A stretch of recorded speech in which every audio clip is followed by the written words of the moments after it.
Hello everyone, let us see how to solve the circuit with a Norton's theorem. If in the circuit, if it is asked to determine the current or current through any resistor or any other parameter, we'll see how to find that using the Norton's theorem.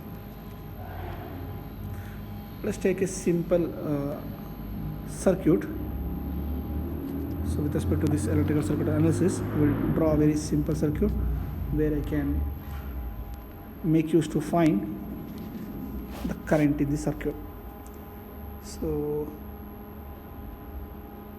I have a voltage source of 5 volts in series with 1 ohm resistor and 5 ohm resistor, and this is 1 ohm resistor, which is further extended with a 2 ohm resistor, and once again parallel to that is of 3 ohm resistor,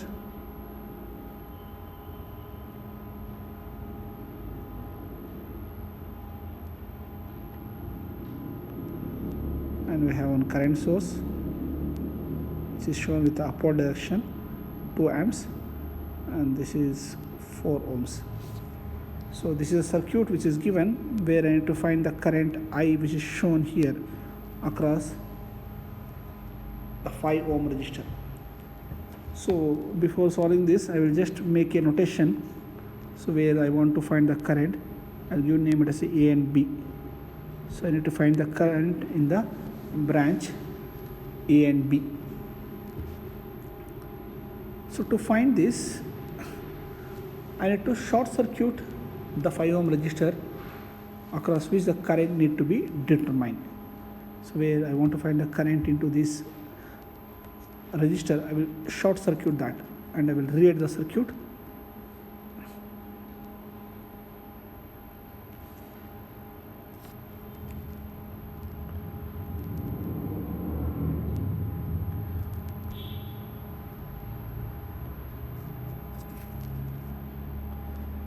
Just reading the circuit.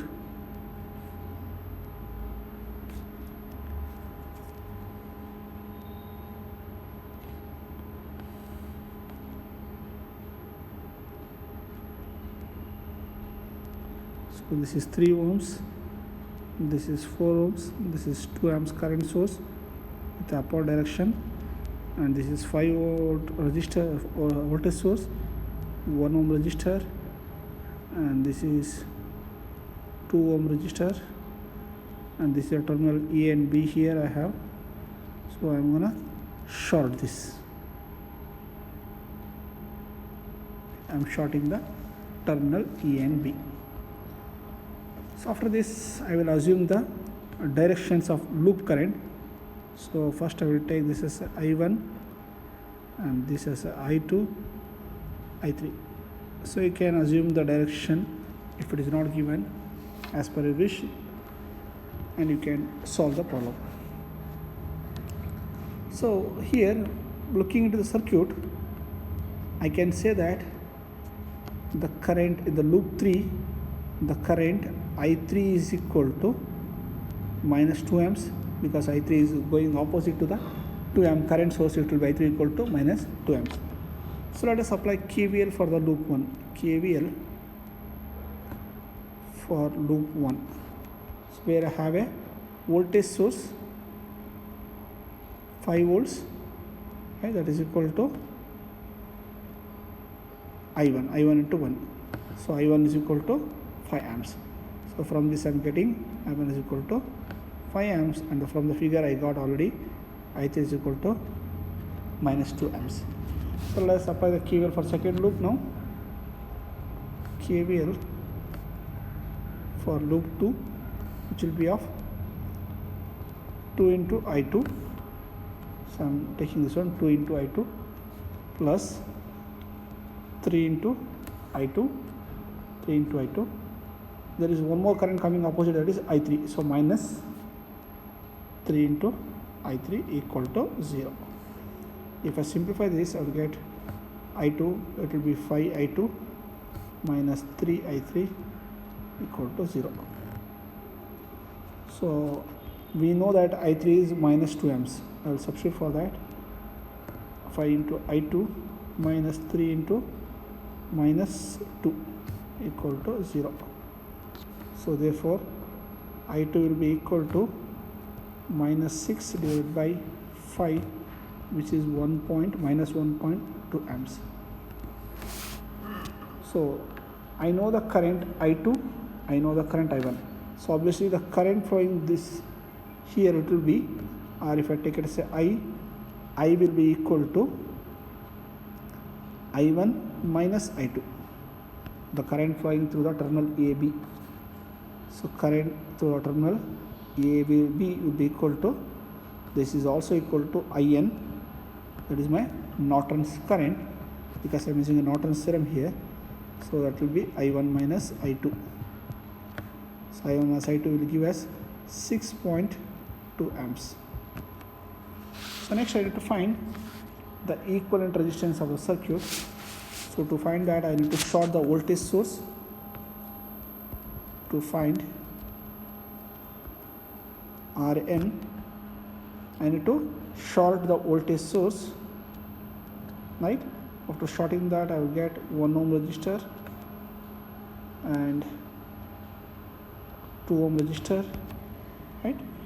And I need to do the open circuit of a 2 amps current source. I will go back to here.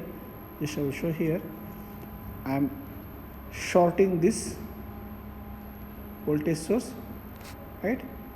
And I am opening my load and opening this current source. So if you open this, there will be no current flowing in the 4 amps resistor because the current source will be open. So only the 1 ohm resistor, 2 ohm resistor and 3 ohm resistor will be in the circuit. So 1 ohm, 2 ohm, and we'll see this with 3 ohm. So and the terminal here is AB. So equivalent resistance will be, so 1 ohm Rn will be equal to 1 ohm is parallel to 3 plus 2 is 5. So where the equivalent of 1 ohm parallel to this will be 0.833 ohms. So now I can write the Norton's equivalent circuit where I already determined the current source. So current I got it as 6.2 amps. So current will be upward 6.2 amps. So which is in parallel with Rn. So Rn value 0.833. Okay. In once again parallel to the terminal AB where you are supposed to find the current I. The resistance of circuit is 5 ohms. So using once again the current divider rule, I can determine I is equal to 6.2 into the resistance, that is Rn 0.833 divided by sum of the both the resistances 0.833 plus 5, which will be of 0.8 amps. This is the current flowing in the circuit AB, or terminal AB or branch AB we can say. So using the Norton's theorem. So we got the current over there. I determine the short circuit current or the Norton current. Then we determine Rn. Finally the Norton circuit. This is my Norton equivalent circuit. Norton equivalent circuit. From that we determine the current. So this is how we need to solve the problem with respect to the Norton's theorem. Thank you.